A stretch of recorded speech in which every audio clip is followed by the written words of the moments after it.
Hello दोस्तों आज का वीडियो बहुत ही रिकमेंडेबल वीडियो है। आप में से बहुत सारे दोस्तों ने मुझे ये कमेंट किया था कि सर कोई ऐसा वीडियो बनाएं जिसमें सभी कंपोनेंट के बारे में फुल डिटेल से जानकारी मिले। तो दोस्तों वीडियो थोड़ा सा लंबा हो सकता है क्योंकि सारे कंपोनेंट को मुझे हैंडल करना है, तो प्लीज़ आप इस वीडियो को पूरा देखिएगा, तभी आपको सारे कंपोनेंट के बारे में पूरी जानकारी मिल पाएगी। तो चलिए दोस्तों वीडियो शुरू करते हैं। दोस्तों सबसे पहले मैं बताना चाहूँगा यहाँ पर हमारे पहले डिवाइस के बारे में। ये एक ट्रांसफार्मर है और ये एक स्टेप डाउन ट्रांसफार्मर है।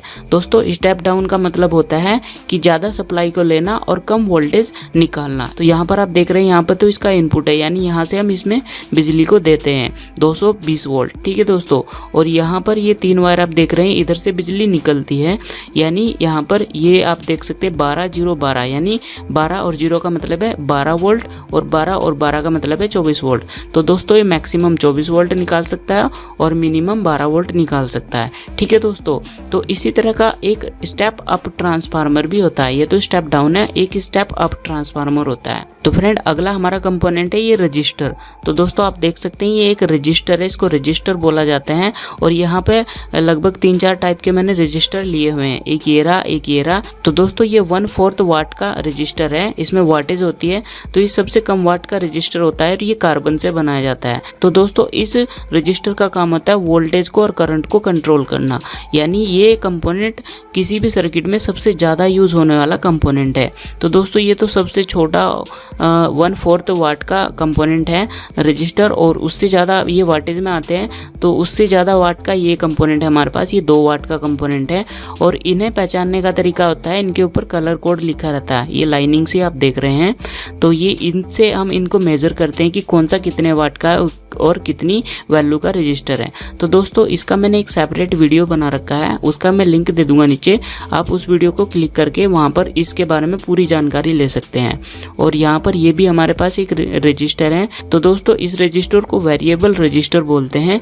इसका काम होता है वोल्टेज को सेट करना अपने अकॉर्डिंग, यानी अगर हमने 10 वोल्ट दिया और हमें 5 वोल्ट चाहिए, तो हम इसको वेरी करके सेट कर लेंगे, जहाँ पर भी 5 वोल्ट होगा वहीं पर हम इसको रोक देंगे। ठीक है दोस्तों, तो इस तरह से ये होता है। इसमें 3 पिन होती है। तो इसी का दोस्तों एक बड़ा रूप यहाँ पर है, ये आप देख सकते हैं, B10 इसका नाम है। तो ये भी एक वेरिएबल रजिस्टर है, इसमें भी इस तरह से 3 पिन यहाँ पर दी गई है। तो दोस्तों इसको भी हम वेरी करके इसकी वोल्टेज को जगह जगह पे सेट कर सकते हैं। उसके बाद यहाँ पर हमारा दूसरा कंपोनेंट है ये डायोड। तो दोस्तों ये भी बहुत ही ज़्यादा यूज़फुल कंपोनेंट है और फ्रेंड्स डायोड हर किसी सर्किट में यूज़ होता है। तो दोस्तों डायोड का मेन काम होता है एसी करंट को डीसी करंट में, एसी वोल्टेज को डीसी वोल्टेज में कन्वर्ट करना। तो मेरे पास यहाँ पर 3 तरह के यहाँ पर ये डायोड रखे गए हैं। सबसे छोटा ये डायोड है, इनके ऊपर नंबर लिखे रहते हैं। तो ये है 1N4007 है और उसका बड़ा भाई ये है और बीच वाला ये रहा। ठीक है दोस्तों, तो 3 तरह के मॉडल है मेरे पास, और भी मॉडल आते हैं तो वो मेरे पास नहीं है। तो दोस्तों इसमें आप देख रहे हैं एक तरफ सिल्वर कलर की पट्टी होती है, तो ये एरिया यहाँ पर माइनस होता है, लेकिन इधर से हम करंट लेते हैं तो हम बोल सकते हैं ये प्लस है और ये माइनस है, यानी ये कैथोड है, ये एनोड है। ठीक है दोस्तों, तो सब में डायोड में यही होता है। तो दोस्तों डायोड का काम होता है AC टू DC बनाना, और एक काम और होता है दोस्तों, ये 1 डायरेक्शन करंट को या वोल्टेज को पास करता है। जिधर लाइन है उधर से ही करंट निकलेगा। अगर आप इसे सर्किट में लगाएंगे तो यहाँ से आप करंट देंगे और इधर से निकालेंगे, वोल्टेज भी ऐसे ही करेगा। अगर आप इसने उल्टा लगा देंगे, जब आप इधर से करंट देंगे तो इधर से करंट नहीं निकलेगा, करंट इधर से ही जाएगा और इधर से ही निकलेगा, यानी ये 1 डायरेक्शन में काम करता है कंपोनेंट। ठीक है दोस्तों, और दोस्तों डायोड AC को DC में कैसे कन्वर्ट करता है, तो उसके लिए हम यहाँ पर एक मैं ब्रिज रेक्टिफायर आपके लिए लेकर आया हूँ। ये ब्रिज रेक्टिफायर कैसे बनता है इसका भी मैंने एक सेपरेट वीडियो बना रखा है, और उसमें मैंने बहुत सारी DC वोल्टेज बना रखी है, जैसे 5 वोल्ट 10 वोल्ट 12 वोल्ट और 24 वोल्ट। तो उस वीडियो को भी आप देख सकते हैं, उसका मैं लिंक दे दूंगा। तो दोस्तों नेक्स्ट कंपोनेंट है हमारा कैपेसिटर। तो आप देख सकते हैं कैपेसिटर मैंने कई प्रकार के यहाँ पर रखे हुए हैं।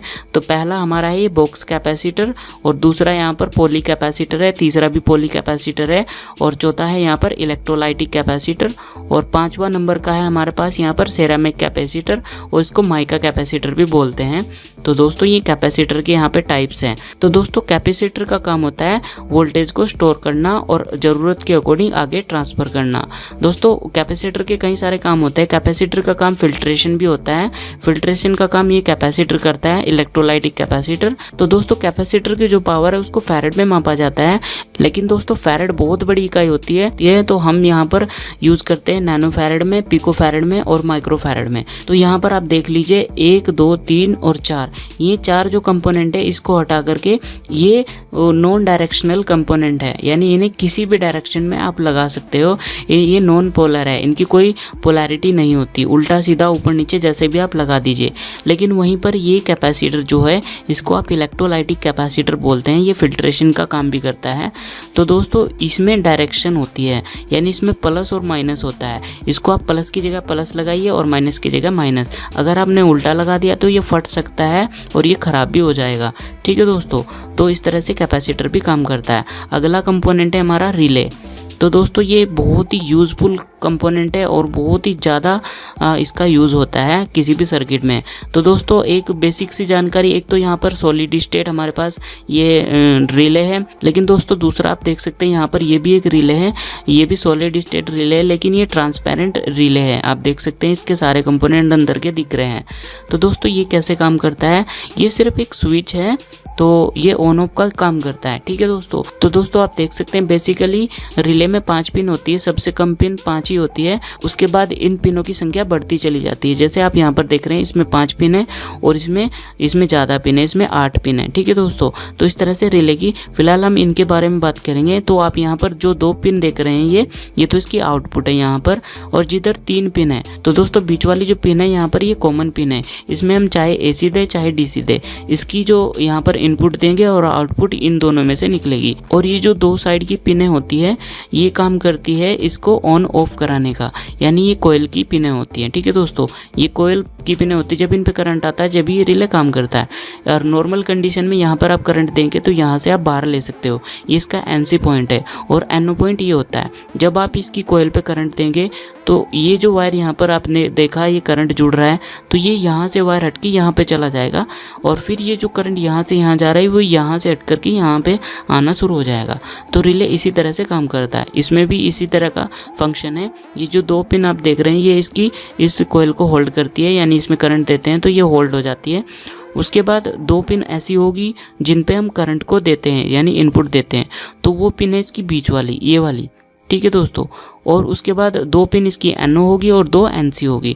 इस तरह से ये काम करता है। हर किसी रिले पर उसकी एम्पियर रेटिंग लिखी रहती है। ठीक है दोस्तों, तो इस तरह से काम करती है रिले। तो दोस्तों अब नेक्स्ट कंपोनेंट हमारा ये रहा, इसको LED बोलते हैं। तो दोस्तों इस LED का फुल फॉर्म होता है लाइट एमिटिंग डायोड, ये भी एक डायोड ही होता है। तो दोस्तों इस डायोड का काम होता है इलेक्ट्रिकल करंट को फोटॉन्स में चेंज करना, यानी प्रकाश में चेंज करना। तो दोस्तों LED कुछ इस तरह के सेमीकंडक्टर से बनाया जाता है जिसको करंट देने से वो फोटॉन्स पैदा कर सके। तो इसमें जो हीट होती है वो फोटॉन्स के रूप में बदल जाती है दोस्तों। तो इसके बारे में तो खैर आप जानते ही हैं। तो दोस्तों LED कई प्रकार के बाजार में आते हैं। ये 10 mm का LED है, ये भी 10 mm का LED है, ये 5 mm का LED है, और यहाँ पर सबसे जो लेटेस्ट वर्जन है ये रहा हमारे पास, ये 4 पिन LED है और ये भी 5 mm का LED है। तो दोस्तों एक्चुअली ये 4 पिन LED इसलिए है क्योंकि इसमें 3 तरह की LED मौजूद है, ग्रीन, येलो और वाइट। इसमें 3 LED का ये कॉम्बिनेशन है। अब दोस्तों अगला कंपोनेंट है हमारे पास यहाँ पर ट्रांजिस्टर। देखिए दोस्तों यहाँ पर ये ट्रांजिस्टर मैंने कई तरह के रखे हुए हैं, एक ये रहा, एक ये रहा और एक ये रहा, ये तो ट्राइक है। तो दोस्तों ट्रांजिस्टर के बहुत सारे काम होते हैं और ट्रांजिस्टर एक बहुत ही बड़ा रोल निभाता है इलेक्ट्रॉनिक्स में। दोस्तों ट्रांजिस्टर का यूज आज बहुत ही ज़्यादा है इलेक्ट्रॉनिक्स में। दोस्तों ट्रांजिस्टर बहुत ही यूजफुल कंपोनेंट है। और दोस्तों ट्रांजिस्टर में 3 पिन होती है, इसमें 2 पिन नहीं है दोस्तों, इसका बेसमेंट 1 पिन है। तो दोस्तों ट्रांजिस्टर में होता है एमिटर, बेस और कलेक्टर। 3 पिन से मिलकर ट्रांजिस्टर बनता है। और दोस्तों ट्रांजिस्टर के बहुत सारे काम होते हैं, जैसे फ्रिक्वेंसी पैदा करना और एम्पलीफिकेशन करना और भी बहुत सारे काम होते हैं ट्रांजिस्टर के। और ये वाला जो ट्रांजिस्टर है इसको हम मॉसफेट बोलते हैं। मॉसफेट का फुल फॉर्म होता है metal oxide semiconductor field effect transistor. तो दोस्तों आपने देखा होगा कि माइक पर जब हम बोलते हैं तो हमें कभी कभी आवाज़ को बढ़ाना होता है, तो हम ऐसे घुमा करके आवाज़ को बढ़ा देते हैं। तो वो काम इसी ट्रांजिस्टर की मदद से होता है। ठीक है दोस्तों, अगला कंपोनेंट है हमारा ट्रायक। ये देख सकते हैं आप, ये ट्रायक है दोस्तों। ये कंपोनेंट एसी पे ही काम करता है। तो इसमें भी 3 पिन होती है ट्रांजिस्टर की तरह। इसमें जो पहली पिन होती है वो तो टर्मिनल 1 होती है, दूसरी टर्मिनल 2 होती है और तीसरी पिन इसमें गेट होती है। ठीक है दोस्तों, तो इस तरह से इसके कनेक्शन किए जाते हैं। तो दोस्तों ये कंपोनेंट बेसिकली एसी का स्विच का काम करता है, यानी एसी को कंट्रोल करने का काम करता है। दोस्तों जब हम ट्रैक की गेट पर सप्लाई देते हैं तो ये एक स्विच की तरह काम करने लगता है। तो ये एसी कंपोनेंट है, तो एसी में यूज़ किया जाता है, बहुत ही यूजफुल कंपोनेंट है। उसके बाद हमारे पास यहाँ पर एक ये इंडक्टर है। तो दोस्तों ये कंपोनेंट बहुत ही जगह यूज होता है, जैसे मोबाइल के चार्जर हो गए, टीवी हो गया, फैन हो गया, ये हर जगह काम करता है। तो दोस्तों ये इंडक्टर होता है, इसमें एक कॉइल होती है। तो एक कॉइल इस तरह से लिपटी हुई होती है दोस्तों, और उसके 2 टर्मिनल निकले होते हैं। तो दोस्तों इंडक्टर का काम होता है नॉइस रिडक्शन और इंडक्शन पैदा करना, और उसी का एक वर्जन ये रहा। ये भी दोस्तों बहुत ही जगह यूज होता है। तो इसमें होता क्या है, एक कॉपर का वायर होता है, उसको ऐसे लपेटा जाता है, एक सिरा उसका शुरू वाला होता है और एक लास्ट में जो बचता है वो होता है। तो दोस्तों जब इस कॉइल में हम करंट देते हैं तो क्या होता है, इसमें एक मैग्नेटिक फील्ड बन जाता है जो करंट को आगे जाने से रोकता है। तो यानी एक बैक ईएमएफ पैदा हो जाता है इसमें। तो दोस्तों इसकी जो पावर होती है उसको हेनरी में मापा जाता है। अगला हमारा कंपोनेंट है दोस्तों एनटीसी। इसका मतलब है नेगेटिव टेम्परेचर कोएफिशिएंट। तो दोस्तों ये कंपोनेंट कुछ इस तरह से काम करता है, जब इस कंपोनेंट का टेम्परेचर बढ़ जाएगा तो ये करंट को आगे पास करना शुरू कर देगा। यानी जब इसका टेम्परेचर बढ़ेगा तो इसका रेजिस्टेंस जो है वो घटना शुरू हो जाएगा, और जब रेजिस्टेंस घटेगा तो करंट इसमें आगे जाना शुरू हो जाएगा। तो यानी ये एक स्विच की तरह काम करता है। जब ये गर्म हो जाता है यानी इसका टेम्परेचर बढ़ जाता है तो ये करंट को पास करना शुरू कर देता है।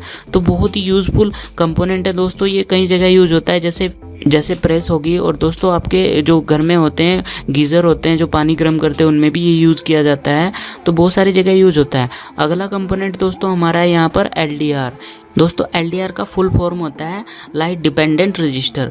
तो दोस्तों ये लाइट पर डिपेंड होने वाला एक तरह का रजिस्टर है। तो दोस्तों जब इस एलडीआर पे यहाँ पर प्रकाश पड़ता है ऊपर हेड पे, तो इसका रेजिस्टेंस घट जाता है और उसकी वजह से करंट को पास करना शुरू कर देता है। तो ये कुछ इस तरह से काम करता है। उसके बाद दोस्तों ये आप चीज़ देख रहे हैं, ये कंपोनेंट नहीं है, ये एक एल्युमिनियम की हमने एक प्लेट बनाई हुई है और इसमें एक होल किया हुआ है। दोस्तों इसको हीट सिंक बोला जाता है। इसका काम होता है दोस्तों हीट को एब्जॉर्ब करना। इस तरह के ये मॉसफेट जो होते हैं, ये तो ट्रायक है लेकिन मॉसफेट भी ऐसे होते हैं। तो हम इस तरह के मॉसफेट को या ट्रायक को इस तरह से इस पे लगा देते हैं। तो ये क्या करता है, जो भी इस कंपोनेंट में हीट जनरेट होगा तो उसको ये एब्जॉर्ब कर लेगा और उसको ट्रांसफ़र कर देगा। इस तरह से हमारे कंपोनेंट सेफ रहते हैं और वो जल्दी से ख़राब नहीं होते। दोस्तों हमारा नेक्स्ट कंपोनेंट है ये MOV। इसका फुल फॉर्म है दोस्तों मेटल ऑक्साइड वेरिस्टर।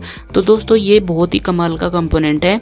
इसका यूज़ किया जाता है वोल्टेज को कंट्रोल करने के लिए। तो दोस्तों आपने देखा होगा किसी भी सर्किट से पहले इसको लगाया जाता है। इसका काम होता है वोल्टेज को कंट्रोल करना। यानी दोस्तों अगर वोल्टेज ज़्यादा आता है या कम आता है तो ये उस कंडीशन में काम आता है। कई जगह ऐसा होता है वोल्टेज ज़्यादा आ जाती है और कम आ जाती है, तो उस वजह से सर्किट ख़राब हो जाते हैं। तो ये उन सर्किट को ख़राब होने से बचाता है। तो दोस्तों इस कंपोनेंट का एक मैंने पूरा वीडियो बना रखा है और उस वीडियो को आप देखिएगा, उसका मैं लिंक दे दूंगा, तो आप पूरा समझ जाएंगे प्रैक्टिकल के साथ में कि इसको कैसे लगाया जाता है। ठीक है दोस्तों अगला कंपोनेंट है हमारा ये आईसी। इसको 555 आईसी बोलते हैं दोस्तों ये बहुत ही ज़्यादा यूज़ होने वाला कंपोनेंट है।